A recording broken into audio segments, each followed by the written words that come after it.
everyone knows who they are deep down, Mhm, even with all the noise, conditioning noise, every internal, external mhm. noise, even with all of that, we all know who we are deep down.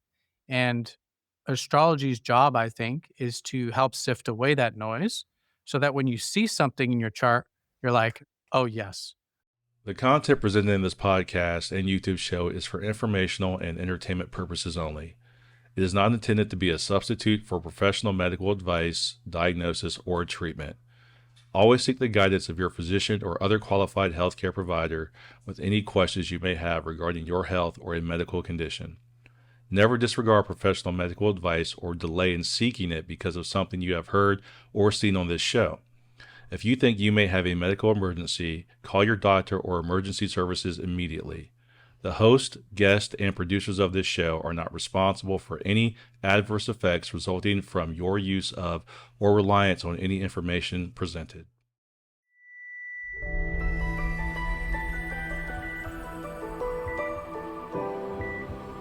Andrea, Andrea, can you hear us?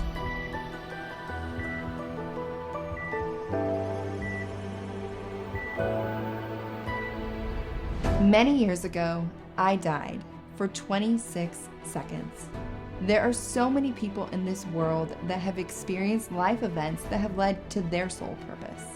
Wake Up Your Soul with Andrea will bring you these significant life events that demonstrate how to use those moments for guidance and life purpose. These are our stories.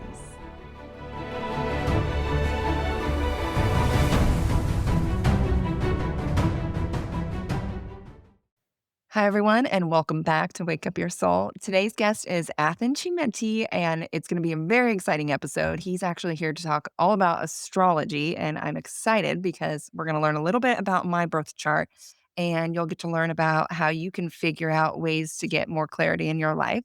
So let's welcome Athen. Hi, Athen. How are you? Hey, Andrea. Very good. Thanks for having me on today. Of course. So, something I want to mention right off the bat so people can understand, because some people are probably thinking, oh, I've looked at this stuff online or I already know all this. I actually didn't realize something that your company was saying was that the planets are not in the same alignment as they were 2000 years ago. And so a lot of the charts that people are using are just not even accurate. Yeah. Can you talk Yeah, about that's that? right. Yeah. Yeah. So, most of us know our sun sign. And what we hear from astrology, they say our sun's in a certain sign because of our birthday. So the truth is that actually that's not where the sun actually was most of the time when we were born. So if you think that your sun is, for example, in Leo, there's a very strong chance it's in Cancer. Or if you think it's in Aries, very strong chance it's in Pisces. So basically, mainstream astrology uses the seasons Mhm. to determine the signs, but this isn't how things visually are in the sky. So they're using a seasonal system, which I still think is accurate. And still think it's great to use it for certain things. It's just another perspective of the self, which is all very valuable. But yeah, my work, what I do with astrology is I try to share the message that actually the placements aren't where they actually are when you're looking at your mainstream sign. And I work with those actual placements, basically a more astronomical or more true sky form of astrology. Okay, yeah. And for people listening, my report is 18 pages long. So I'm assuming everybody kind of gets a similar roughly, right? About is that right? About 18 Yeah. pages or so? Okay. Yeah, that's our reports, but it's endless. I mean, you can look at your chart forever, right? Yeah. We hear a lot of our sun sign, our moon sign, but there's of course other signs and things like that. So yeah, it can be as deep as you want, but that's what we offer on the Yeah. website. And so what I was telling Athen, I think will be helpful for the listeners and maybe myself to talk about my own birth chart just so that people can have an idea of, okay, if I get my birth chart read, what am I gaining from this? And so we can look at mine as an example. Actually, let's just say, what are some questions that people can have answered by doing their birth chart? Yeah, so I focus more on the personal development side. Yeah. So if you go to like Vedic astrology or Indian astrology, they'll talk more about it like predicting the future and sort of the more predetermined aspects of things. I'm definitely more on the Western side, which is more on the free will. Obviously, there are predetermined elements. That's why astrology works in the first place, but looking at it more in terms of personal development. So instead of like, okay, here's what's going to happen to you, it's more like, okay, here's what's available to you. And here's some of the best ways we figured out on how to work with it. So kind of playing the cards that you've been dealt, Mhm. in life. So yeah, so that's how I like to look at it. I think that's a great way to use astrology just as one of the many tools of personal development. I love that, looking at what is available to you. That's a really great way to frame it. And yes, we have certain cards that are dealt to us. And I think we can work with them in many different ways. And I think that's the key for a lot of people. They feel very stuck and they'll often say, well, these are just the cards that I was dealt. And even though, yes, those are the cards at hand, currently there's different ways we can work with things and we can make changes within our lives. So, what do you usually start with when you're diving into a reading with somebody?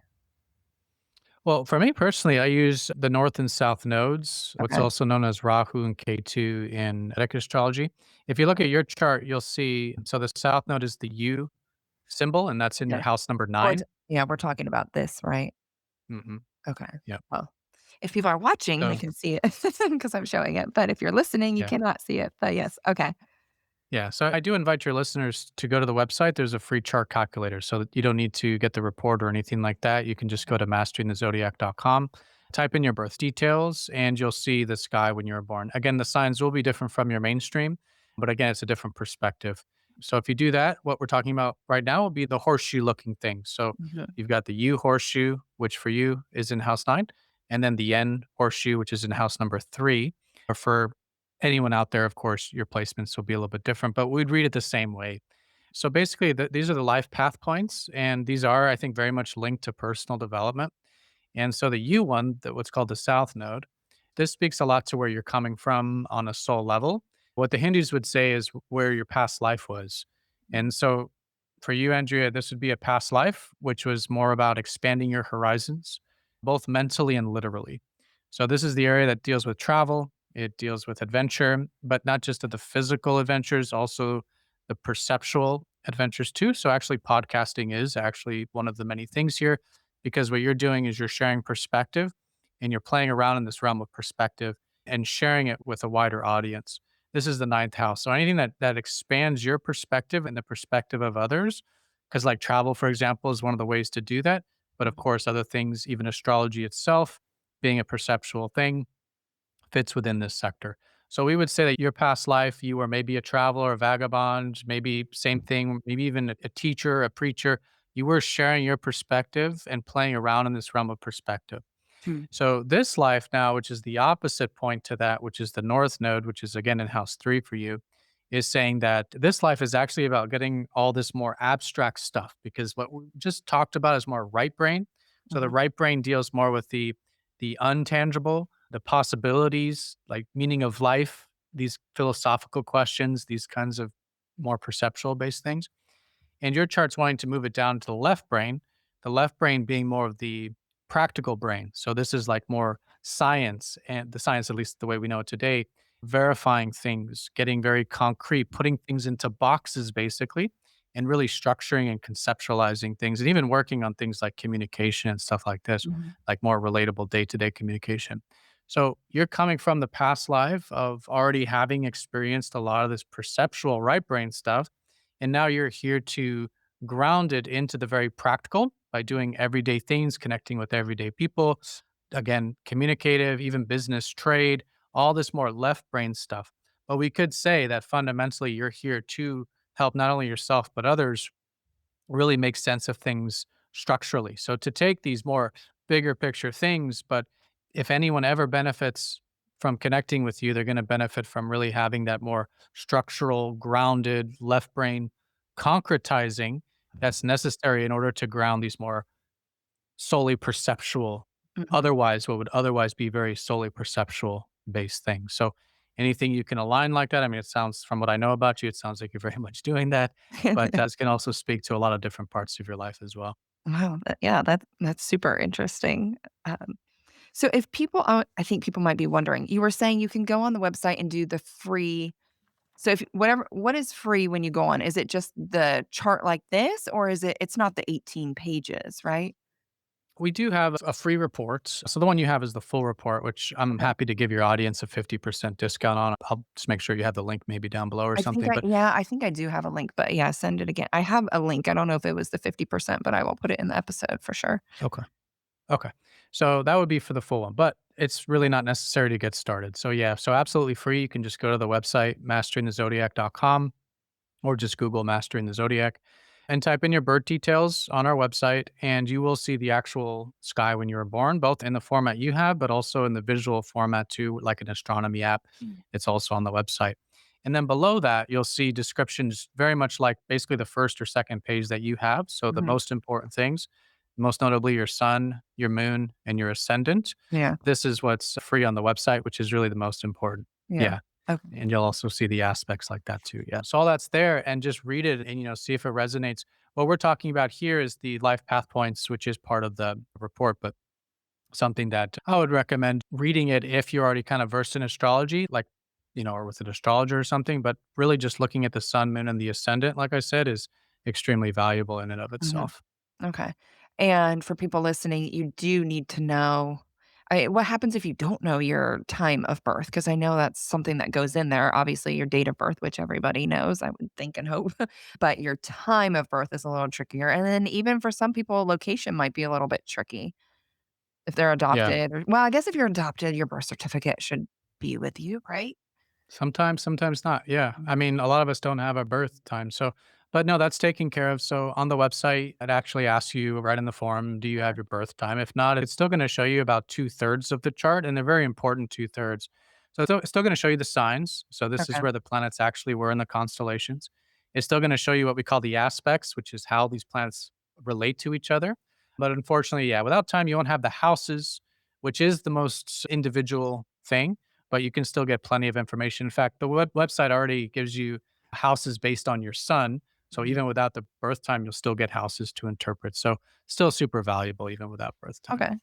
I do wanna ask about I know towards the end of it, it kind of gives you, like, your destiny, right? Isn't that what it said? Something like that? Yeah, like your life destiny at the end.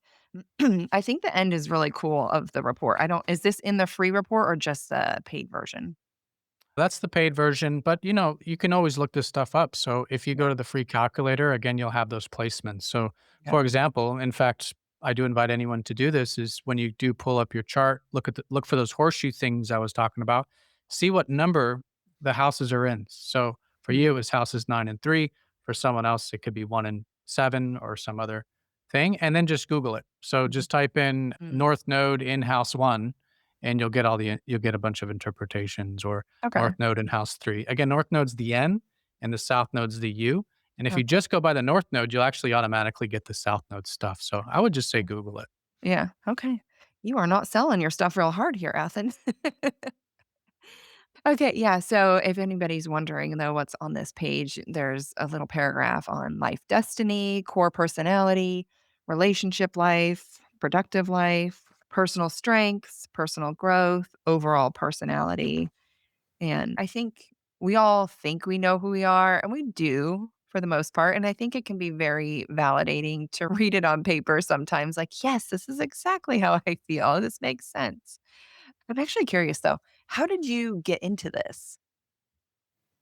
Yeah, I was actually not into astrology at all. I mean, I had an aunt even as a child who was very much into it and always kind of piqued my interest. But for the most part, I was very much the left brain person where like you'd have to sell me on like if you brought up astrology, I'd probably be more inclined to debate you about how it doesn't work than actually Yeah. be open to it. So that went on for most of my life. But basically, as I started to enter my late 20s, early 30s, I started to have a more open perspective because of the personal development I was already into. I eventually got into meditation, and then meditating very often really started to help me open my perspective to things.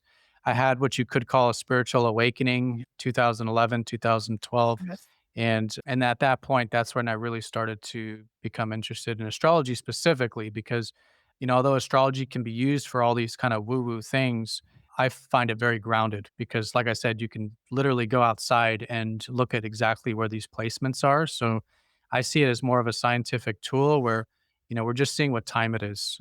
There's obviously cycles in life, there's patterns in life. And I don't believe that these planets are like having some sort of effect on us as much as it's just telling us what time it is. Mhm. And our ancestors have used these cycles to determine what time we're in at certain phases of the life cycle.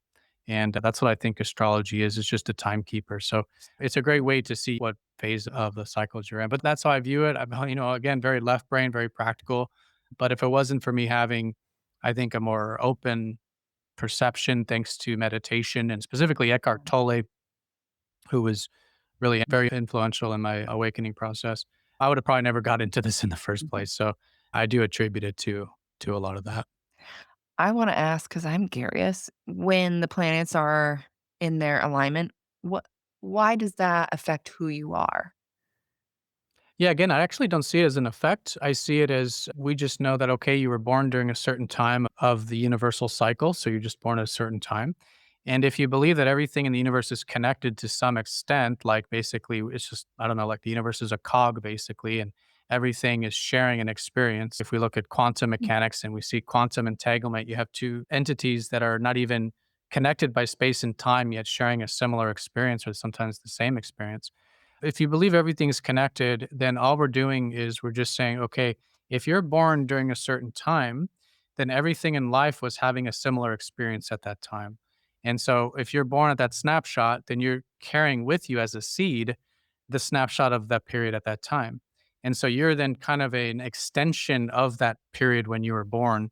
In other words, you're for the whole remainder of your life, you're having that energy as the seed, that seed energy stays with you and you're having those experiences. You're having that in your personality. You're basically an expression of life that was born at that moment in time when the universe was going through something very specific at that exact moment.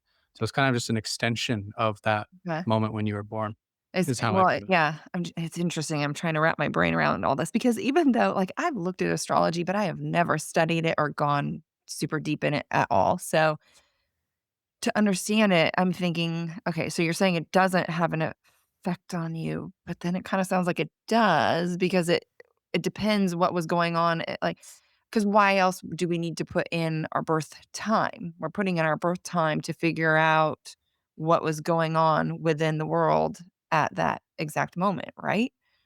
Yeah, exactly. Yeah. So it's kind of like if you can think of like, okay, so like the tree that was planted by a seed, you know, the information for that plant was all contained, or that tree was all contained in that seed. Yeah. Mm. And so, like, it's kind of crazy to think, even just that, like, these little seeds have basically all the information for the rest of the life of this entity, in this case, this tree. So it's already pre programmed, sort of all the information. Because you can, theoretically, you could look at the seed and know exactly what kind of plant it's going to be, exactly how many leaves it's going to have, theoretically, how it's going to grow. All this is sort of implanted into the tree outside of the outside environment. So obviously, then you have outside environment, which is affecting you at certain times, but the information for the seed is already there. So what I'm proposing is that when we're born, we are that seed. We have all the information for the so-called rest of our life. Now, yes, there's going to be outside influences that shape that, Mhm. but there is that nature that's already pre-programmed into it. So all I'm proposing is that if you're born at a specific time, as we all are, that specific time is that information. You're born with that information. That information stays with you for the rest of your life. And then, of course, your free will and things like that will shape you. But the predetermined side, your birth chart, because that's basically the seed, you could think of it as. The birth chart is showing you, okay, what are you likely to experience in this life? I.e., what's the information that's within the seed that you were born into? This kind of a thing. Now, don't get me wrong. Most astrologers will tell you that the planets are affecting us, that there Okay. is actually some kind of gravitational or electromagnetic effect, like with the solar system and things like that. And I get that. I just offer that, you don't need to believe it like that. It's really just to me, it's just like simpler to think of it as, hey, you were born during a certain specific point in time, and because of that, you're going to have those energies of that specific time expressed throughout the rest of your life. Where So does it's a where does the past life information come in then? so the way that the Hindus would see it is that we have, of course, reincarnation. And so they might say that, okay, when you came into this life, you're bringing with you that information from your soul's consciousness, past experiences. So this would be more of a recycling of energy there. You figure out Yeah. that information based on your birth time. What's happening in your past life? Yeah. Yeah, no, that's a good question. I mean, Sorry, this is again, you I'm could like, you my could brain see is it. like, No, these are great questions. I love going down these rabbit holes. But the Hindus specifically believe that the planets are actually affecting us. Okay. So they actually do believe that like Mars, for example, is a god, basically. I mean, if you go traditional Indian, these are gods, these are deities that are actually possessing us at certain periods. And so they might say that at that moment when you were born, you're under the influence of these planets to be a certain way throughout the rest of your life. And they're going to continue to influence you in a specific way for the rest of your life because there is that cause and effect relationship between the planets. kind of So, like your past life, whatever happened, you were basically pushed through at your birth time because of I don't know. yeah, That oh my god, no, okay. exactly. My brain is like blowing up, but okay, so depending on what you went through, then I'm like, "Where does all this" and okay, this is just too much 'cause I'm like, "Where does all that information come from?" Where they figured out, like, if this XYZ happened in the past, then now you're going to get pushed through at such and such time because this and that. I mean, huh, okay. There's I would say maybe the simplest explanation is, I mean, like, possibility because we don't know any of this stuff. We're just, you know, kind of theorizing. I mean, very much theorizing. But, like, one Western idea is that we've chosen our birth charts. So, if you believe in, like, that we have perhaps consciousness outside of this physical consciousness and that we've sort of incarnated down into this physical life to have certain experiences, to learn certain lessons, there is also the philosophy that we chose our birth chart, that we chose to come down here at a certain time to have these specific types of experiences. So that's, I would say, like the most self oriented and most empowering way to think of it is that maybe we did just actually choose our birth chart. And here we are to have the experiences that we set out to have and learn from in this life. Interesting. Yeah, that's funny. It's reminding me of this actually is very recently. My 4-year-old randomly came to me and she said it was something like, "Mommy, before I was even born, I chose to have you as my mom." And I was like, "Okay." Like, and I believe in all that, and it just so it was interesting, but it's always a surprise when a kid, like, randomly says something like that, but I was like, "Okay, yeah." Yeah. And And they're then like, these kids now, I do believe them. I mean, they're very intuitive, and I think they're very much aware of a lot of the things that we're experiencing. And I think the things our kids are going to experience in this life is going to just exponentially dwarf whatever you and I have experienced because of just the magnitude of, yeah. I think, what we're experiencing collectively and will be in the near future. Which is so wild to me because I feel like it's the other side of it, though, is we are so wrapped up in technology and AI, and I keep thinking how everyone's brain is turning ADD because it's, these quick changes on TV or on the computer or on your phone, and so I'm thinking, gosh, how do kids even become that in tune with the universe when they're being pulled so much into the technology? But yes, I know that's been the talk that this will be a more awakened generation, but it's interesting to me when I think about it, thinking like, how will that happen? Yeah. I mean, I don't know. All I know is, even for me, all I know is I'm in my mid 40s now and I can see what it feels like to be an older person. Yeah. I'm only, Yeah, of course, mid age, but like, starting to actually feel this because I can't even keep up. I mean, I can't keep up. And things are happening so fast that I've just gotten to a point now where I just have to kind of take a more hands-off approach and just say, you know what, like there's just a lot of things I'm not going to understand now. I'm going to ride this wave as long as I can, but things are definitely difficult to keep a hold on. And yeah, but the kids are seem to be doing a great job. So I yeah, guess that's maybe what our parents thought about us when we were yeah. that age too. I well, I always think, like I always laugh because I hear my mom and me and my parents obviously talk about their parents and how every generation is like, "Well, you don't have an idea because you don't know what it was like when I was a kid." And, "Oh my gosh, these kids these days," like, it's so funny, but, I mean, we are meant to evolve, but I don't know. The way we're evolving is very interesting to me. I don't know if it's the best direction. It's interesting to think that we're going to have a more awakened generation because I also think this generation is not having to think as much. And I mean, that's just kind of a fact with AI. being able to do so much of the work that we used to have to do with our own brains. They don't have to do it anymore. You just don't have to think. But you do have to be able to think to ask the questions with AI. And that's what I was telling my husband the other day, how it's really important for the younger generations to understand that AI, you can't fully lean on it. It can only do so much. And if you're not asking it and prompting it the right way, which is going to take some brain power, then you're not going to be able to get the best answers that you need. But it scares me a little bit to think that we don't have independent thinkers as much as obviously we used to have to have. Yeah, I totally agree with you. I mean, maybe for like us as millennials, like I think for us, a lot of it was like the physical health too. Like, look at how much effort it takes now just to stay in good physical health because it's so easy to fall into to be unhealthy now. I mean, and there's nothing really forcing us to like exercise or to like our parents, and especially their parents, like there was much, for example, a more physical life. So I agree 100% that we need to take some proactive steps to maintain our health, Mhm. not just physically, like I just said, but like you're saying, mentally as well. And I think the mental side is something that is a new thing now. I think as millennials, we definitely still think a lot because we've had to, especially as kids, we didn't really have like computers fully yet. So as kids, we were still kind of in the dirt and playing around and like making up Yeah. stuff.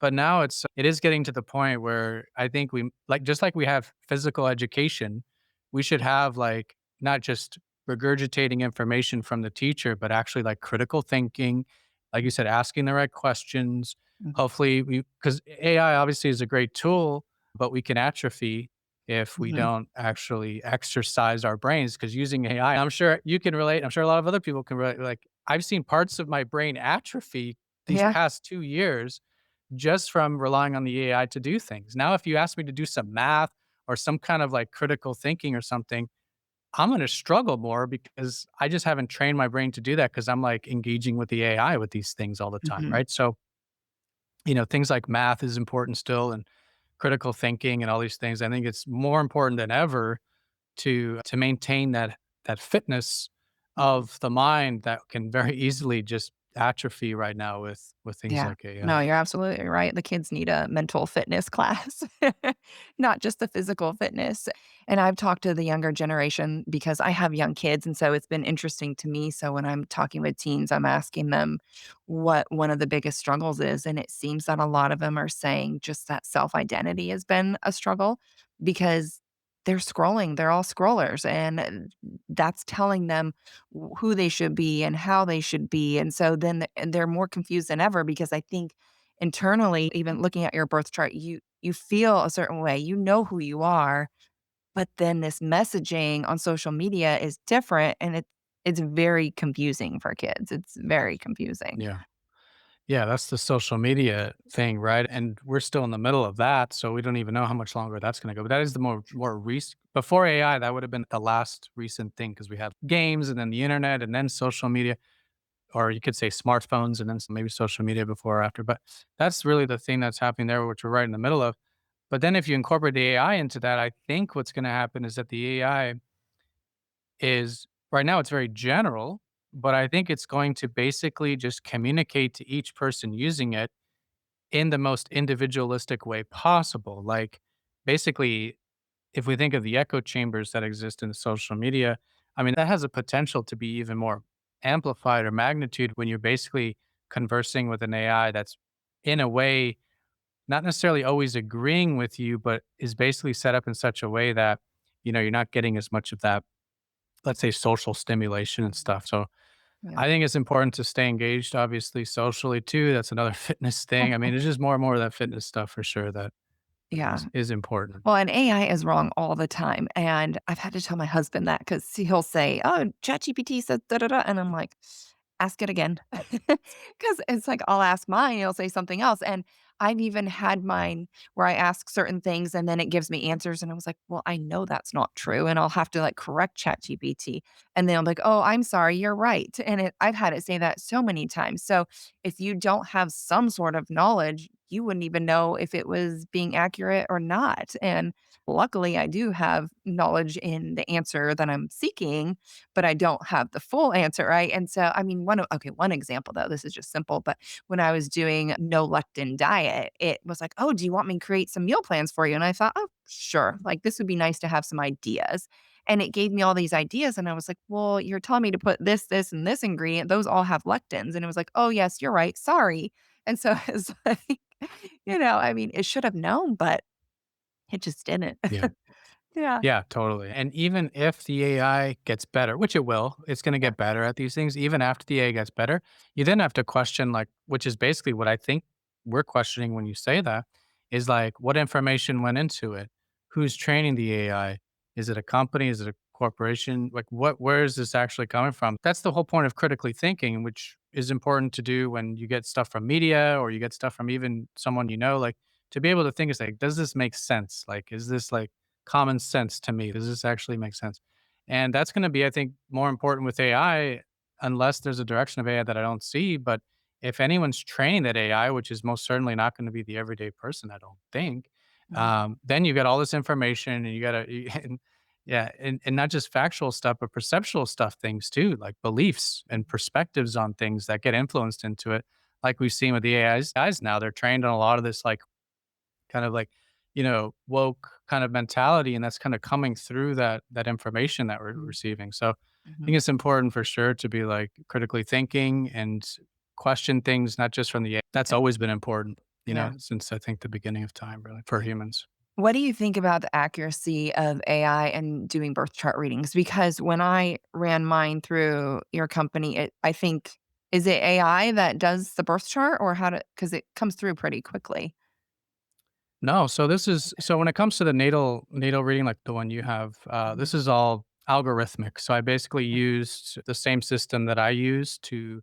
So when I do a reading, for example, I Mhm. have a certain structure of doing it. I just Okay. program that same structure into it. Okay. We do use some AI with the yearly reports, for example. So we are using it, but this just proves the point that we're even in those, we're not just telling the AI, "Hey, just give a reading." We're giving it extremely specific limitations and criteria in which to operate in. Again, the Mhm. natal report doesn't do that at all, but like some of the other reports, like the early one, and that's how we keep it. Otherwise, it's gonna, like you said, it's still gonna hallucinate. It's Mhm. still gonna come up with all kinds of crazy stuff and make it very inaccurate. So So that's part of that. did you create your own, I guess not app, but your own technology behind it, your own calculator essentially? Yeah, Did you so the program it? calculators. So what you see there online with the calculator, it's algorithmic. So that means just code, no Yeah. AI generated. But The report is this a code you that we created? created. You did, Yeah, okay. that Because we created. obviously Yeah. there's other astrologists doing readings and things. So do you do readings then yourself personally where you go over people's charts? I guess what services do you offer? Yeah, we have an in-house astrologer. Her name's Anna Maria. So Okay. if you go to the website, you'll see her there if you want the in-person reading. So Mhm. nowadays I mostly focus on the programming and like code side of things. So a lot of my work at the moment goes into True Sky, which is an astrology app where you can again type in your birth details and get information and things like that. But for anyone who wants a personal reading, we have Anna Maria and she's great at what she does. You can check her out there at the website as well. Okay, and then True Sky, the app, is that something where you can get a daily reading or what's on the app? So this is a little more advanced. So this is like a astrology software. So if you're wanting to be able to pull your chart, but also see what's called your transit chart or your other progressions and things like this, it's basically for those that are somewhat already seasoned with astrology and want to look at like different charts and get interpretations. We've done our best to make it as dead simple as possible in the sense that you can still do exactly what you can do online, type in your birth details, get the chart, and then you can actually, what's cool about True Skies, you can actually click planets. So if you wanted to know about your south node, you would literally just click it and then you get all the information that you want on it. So that's that there is definitely easier components about it. But it's astrology software. It's basically Okay. an astrology software that is fully online for your smartphone and everything else. Okay, that's really cool. Is there a fee for the app? Is there a monthly fee on that? Yeah, so we have the free version, which basically allows you to do everything that you'd want to do with it. But then there's a paid version where you can save your charts, and there's also a chat in there. So there's a few extra Okay. features if you want to use the paid version, but there's the free version, which can do pretty much everything. Okay. To wrap this up, I want to ask what are some clarity questions that people can get by looking at their chart or going through the whole 18 pages or whatever it be? I mean, we Yeah. talked So, about that last page, obviously, a little bit. yeah. Was all. So it's really, I think, just that what we were saying earlier about helping individuals get a stronger sense of identity, Mhm, as you're pointing out. And that's what I think astrology does. A lot of other things do it too, but I think astrology's selling points and its greatest value is that it helps us get more confirmation on things because, there's a lot of noise in life as we've talked about today and like all these different perceptions and things. And I think at the end of the day, we need to have a strong connection with ourselves mhm, and know who we are and what we want and all these kind and our know our talents and natural abilities and all this. So I think that's what astrology fundamentally does best. It gives you confirmation, but notice I'm saying confirmation. So I'm not saying that the astrology is meant to tell you who you are mhm, or what you should do, mhm, as much as it's asking yourself critically, does this resonate with me? mhm. And is this what I already know to be true about myself? So, and when I used to do readings all the time, I would say, look, if anything in this reading doesn't resonate with you, if it doesn't confirm what you already know to be true, then just throw it away because I've done something wrong, honestly. I made a mistake because everyone knows who they are deep down, Mhm, even with all the noise, conditioning noise, every internal, external mhm, noise, even with all of that, we all know who we are deep down. And astrology's job, I think, is to help sift away that noise so that when you see something in your chart, you're like, oh, yes. Like when I was describing the life path points for you, like I saw it in your eyes, like you could relate to that. And it was giving you that confirmation. I didn't tell you anything that you didn't already know to be true, except maybe the past lives. So maybe just some of the maybe reasons as we theorized why that could be. But in terms of describing you, those are things you already knew about yourself, but it helps because now you're like, okay, so I knew that. Maybe there's times where we doubted that. Maybe there's times where we forgot that or not as actively aware of it, or we've lost touch with it recently or whatever it is. And then now we're like, you know what? That is part of who I am. That is something mhm. that's important to me. That is part of my life path or what have you. And so confirmation, and I think confirmation is like an extremely valuable thing. And like you said, especially in today's Yeah. day and age where it's so easy to lose that. My past life stuff was a little interesting because you mentioned being a teacher, which I've been a teacher in this lifetime. And I feel like even doing this is teaching, right? And that's very much, I would say, a strong suit of mine is teaching. But I actually have had a lot of readings say I was a warrior in my past life and a leader and just a fighter type person. I'm trying to think, a midwife, like a lot of very interesting things like that. But I guess either way, I was still a guiding force, right? Which is a teacher. So, but Yeah, and lawyers is part of that, by the way, because okay. when we say dealing with perception, we say, okay, lawyers are always playing around in the realm of perception, right? They're like arguing a No, a perspective. warrior, like a warrior. Oh, a warrior. Yeah. Oh, okay. I thought you said I lawyer. mean, I guess Okay. I could have been a lawyer too. I could be like that. I could see that. Yeah. Oh, never mind. But yeah, okay, perceptual stuff. Okay. Yeah. But the report, I'm trying to find a spot, but I know there are spots in here where it describes who you are, but then it also talks about how you can make yourself better and has suggestions, but I can't find those exact spots right now. But I think that's really valuable too for people to not just read who they are because some people might listen and think, "Well, I know who I am. I don't need to know exactly who I am. I don't need that validation." But then it also talks about bringing that balance into who you are I can't remember. Do you know where that type of stuff is? There's somewhere within the report it's kind of like to Mhm, balance this out it'd be good for you to do this. I can't remember where that is mhm. though. Yeah, yeah. So that's a lot of the life path stuff. But Okay. again, it's saying, okay, like what we were saying about, okay, here's the cards you've been dealt. So, Mhm. like for you, so you're actually a son in Ophiuchus, which is very interesting. So I just said a word there that like pretty much nobody knows what the heck that is. I just said. Yeah, So say it again. Don't Ophiuchus, yeah, Ophiuchus is the 13th sign of the zodiac that was again removed from the mainstream version because we're using actually 13 signs with this true sky astrology. But anyways, there's an actual constellation you can see visually. It actually passes through the ecliptic, the path of the planets, the sun. and it's extremely energetic. So it's basically where the center of the Milky Way is.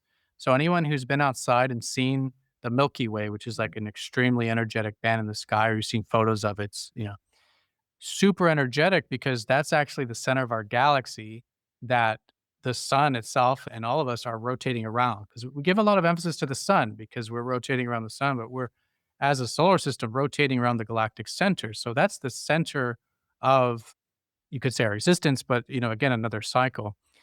So Ophiuchus is the leg of Ophiuchus is what that is. It's the Milky Way. It's the center of the galaxy. And so this is what we would say is the most transformative, powerful part of the sky where things, we could say, die and get reborn out the other side. So we're talking about transformation, much like a butterfly in one, or like a caterpillar in one form dies and then gets reborn as a butterfly, which is same consciousness, but a completely different transformation of that energy. And so when you see things like the sun there, like you have, we would say that you view life through this very deeper lens, and that your role, whether you're intending on it or not, is actually healing. So it's the serpent bearer, it's the constellation of the person holding the serpent. And if you look at serpents in ancient civilizations, you'll see that they've always been associated with healing, and Mhm. also, of course, just alchemy in general and transformation and the Kundalini and all this empowerment, transformative stuff.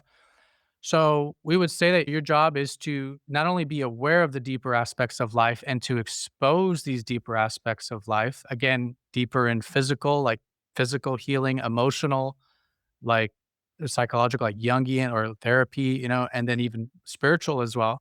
But this not only being aware of it and exposing it, but actually working with it. Yeah. Mhm. So then actually working with the health, working with the psychological and all this for personal transformation, for personal empowerment. So this, the sun is not so much what you need to do as much as it's who you are, but there's healthy and unhealthy ways to do it. So Mhm. that's where the report comes in and says, okay, like here's the card. So you've been dealt this Ophiuchus card, the healer, and you can deal with this in a number of ways. And there's some healthy ways of working with it. There's some unhealthy ways of working with it. So the astrology says, here's some of the healthy ways of working with it that we figured out. Mhm. And that's where then we can bring in the personal development and say, hey, here's some of the, fucus energy that's really helpful for people or helps you empower your work or things of this nature. So there's some predeterminism, the cards you've been dealt, but we like to again say, okay, here's some of the best ways of playing that card. Mhm. Yeah, that's really cool. I don't know, because I can't read this chart exactly. I'd have to read through all the notes on it. But I know when I did it before, she had said my rebirth year. And does everybody get a rebirth year? I had my rebirth year supposedly was last year. I actually didn't feel what I expected to feel through that year. I'm not sure what the rebirth year was specifically referencing, but we do have cycles with everything. Yeah. Okay. So, like with the 29-year cycle. So, let me go a little bit I was deeper with not you turning now. 29. I wish. So, let me just kind of go a little bit deeper with you now in terms of this 29-year cycle so you can get a sense of what I mean by some of these cycles Okay. because it does get very valuable like this. So basically what the chart's saying is that about 8 years ago, let's see. So exactly in 2019 going into 2020, but let's call it 2019 was the ending of the previous 29-year cycle of your life, which was I mean, that was your whole life up until that point. So that was the death time, like, so to speak. So 2018, 2019 was the ending of that previous cycle. So these may have been challenging years for you. You may have had some loss, some things that had to be let go. But the point was to give you a whole new perspective on your life and specifically with the life path stuff we talked about earlier, by the way, Mhm. but to get you a whole new perspective on your life. And that's likely what happened for you around that 2019, 2020 time period is a whole fresh new perspective.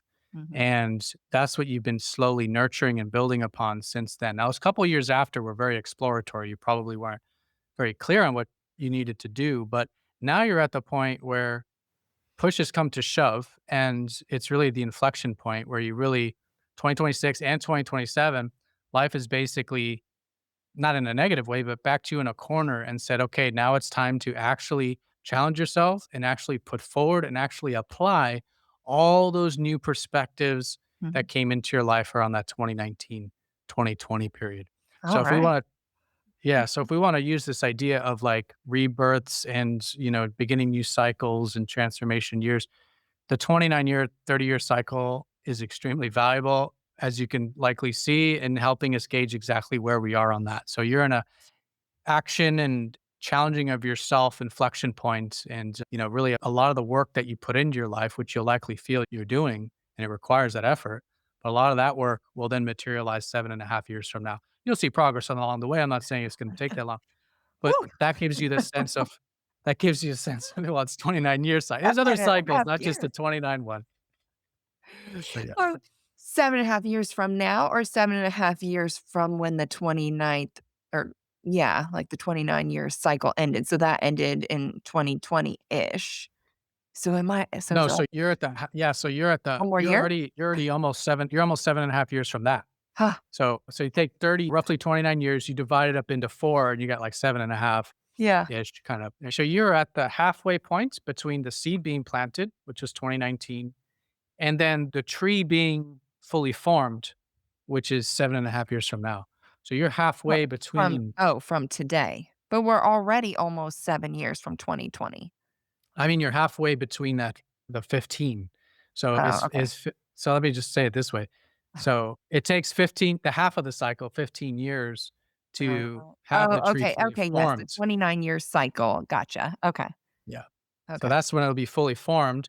You're at the inflection point now, which is like no more playing around. Like whatever you thought you might need to do earlier in the cycle, life said, explore it, figure it out. And you did that. But now, and especially as you get Uh, into next year, because you're a little early with it, but now basically, you should know exactly what you need to do. You're going to do it. You're going okay. to challenge yourself to do it. And then 7.5 years from now will be the apex or the harvest of a lot of what you'll be challenging yourself Oh, wow. with Well, these this is next couple of years. interesting. I'm gonna have to bring you back on in a year, see where we're at. Maybe I won't be podcasting, who knows? I don't know. So was Well, there anything? apparently I should know, apparently. Because I mean, if you look at what started in 2019, 2020, it's going to give you a very good idea of what we're talking about. So was there anything new that came into your life at that time? New perspectives? I don't know. I that was I mean, we moved in '21, and in 2020, that's when I was fighting through some legal stuff in California, some of their legal mandates and things. But I don't know. I mean, I had one kid and then I was having another, and I don't know. Okay. Well, so the chart's saying reflect on what new interests, new perspectives you had 2019, 2020, because those are the seeds that were planted for you now to actually take those actions now. So if there's anything about podcasting, if there's anything about your work, we're like, maybe that seems interesting. And maybe it's just been a hobby those first few years after that or something like that. And that could be, of course, also with parenting or other forms of education, because that's directly related to your life path. But whatever those new interests are, which are only little seedlings at the beginning, now are basically where it's basically saying that the tree has formed enough for you to tell what it is and to now start to fertilize it and take care of it so that it can grow into a very healthy tree 7.5 from now. Interesting. So, Yeah, I never even wanted to be a podcaster. I don't even listen to podcasts, which is just terrible for a podcaster to say. no, I could say that about astrology. I think any professional could say it about their profession, to be honest. It's like But I see your point. people are like, "What's your favorite podcast?" I'm like, "I don't know. I don't listen to them. I don't." I Yeah, I just don't like get astrology readings. yeah, I just like to bring the conversations. Oh, man, okay. I mean, I think I guess you could say in 2020 there was such a well, I mean, everybody was going through it in 2020 with COVID and trying to find the goodness of the world, and I think that's always been something within my heart, though. Like, my entire life is just wanting more goodness in the world. And so, I mean, that's what I'm doing with the podcast too, is just bringing, originally, it started with a lot of tragedy to triumph stories. And I mean, this is still very much in alignment what we're doing today, but just really helping people understand how whatever difficulties they're going through, there is a way to get out of it. And so I would share the stories of people that went through something and how they got out of it so that I could bring these tools that people could fill their toolbox with. And so even though today we're not exactly talking about a tragedy per se, we are talking about figuring out who you are a little bit more and understanding where you should go and what you should do with yourself to make the most out of life, because that's really what this is all about, is making the most out of life and making it Uh, feel fulfilled. yeah. Did you start to have similar perspectives like this 2020-ish time period? Is that in some ways the seeds of what you're doing now? Probably. I mean, I think through COVID, I had a lot of, yeah, through COVID, there was a lot of frustration with the lack of compassion that people had for humanity. That was a huge thing. I did not wear a mask. I will say that. I did not. I had very low, I do in general, which actually I posted about the other day, but I have low oxygen saturation, period, as a human being. I've struggled with a lot of various health problems, and that was one of them. And I remember going to the doctor once, and I had the mask on like I was supposed to, and she was checking my oxygen saturation, and it was really low. She's like, "Take off the mask." And I was like, "Yes, thank you." Like, I can't breathe with this thing on. I really couldn't, and so it was hard to function out in the world with that on. So I actually had a doctor's note to not wear it, and I remember getting yelled at one time at the store, at the grocery store, and I told the guy, I was like, "I'm sorry, I have low oxygen saturation." He's like, "That's not a thing." And I'm like, "It actually is a thing." But I think that's where, I mean, maybe. I mean, I feel like my whole life, though, I've been this person where I've always put myself in the other person's shoes. That's just always been who I was. I remember as a little girl inviting kids that I wasn't necessarily friends with to my birthday party because I didn't want them to feel left out. And I don't know if every kid feels that way, but I was always that heart and soul that was thinking and feeling deeply into others' emotions and thinking like, how can I prevent this? I don't want anybody to feel hurt, and what does it hurt me to invite this person? So I would invite, anybody and everybody into my birthday party. So that's always Yeah. been who I was. But I think when we went through 2020, I think a lot of it, well, I don't know. I feel like a lot of us felt that, where there was just this, or maybe not. Maybe a lot of people were just living in the chaos of it. But for me, even though, yes, there was the chaos of it, I was definitely feeling the lack of compassion towards others. Yeah. Yeah. Sorry, So long these are the, answer. no, that's great. I mean, so these are the kind of questions that I would ask during a reading, and we perhaps go into it. I might say things like, your son in Ophiuchus, when we say it's the healer, and we ask ourselves, like, what is healing? What I think it is, it's redemption. It's actually acceptance. Like, you go to a psychologist and they say, like, okay, before you can heal anything, you first have to accept dot, dot, dot. And, or Jungian psychology would say you first have to integrate these parts of yourself or things that you've exiled and said you no longer are or whatever. So it's this redemption, or Christ is another, like a fucus energy. You have to accept and redeem. So this is, again, expressing itself through your sun sign, at least in part here, that, this is a strength of yours. It's the chat, like a fucus is challenging. I'm going to tell you right now, it's extremely challenging energy. Okay. But Oh, just fun. like we see with, yeah, just like we see with most situations like that, it's a silver lining and the things that come out of that. Challenging So for maybe, me? Is it challenging yeah, for me or others? Okay. no, for you. And then, Yeah. so, as a healer now, you have these experiences, you have this energy has made you who you are to have an opportunity to, what I say is, redeem others where they are, help them become aware of the deeper part, but not just, again, be aware of it, work with it, but more specifically for them to redeem these parts of themselves or of life or whatever, which then leads to the healing and the personal transformation that comes as a result of that. So, I feel like a light bulb's going anyways, off, actually. Now I'm like, this might, I don't know. Like, I don't remember exact moments in time, like what year it was, but there was, that probably was the year. 2020 was probably the year that I discovered I had healing capabilities with my hands. I read this book, and now I can't remember the name of the book.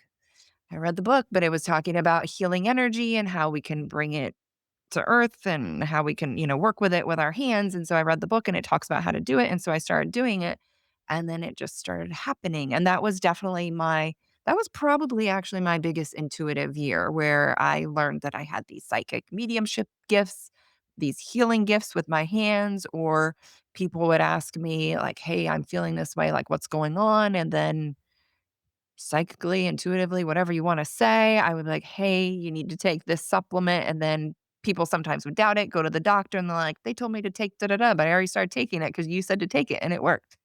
So, okay. Actually, that might be well,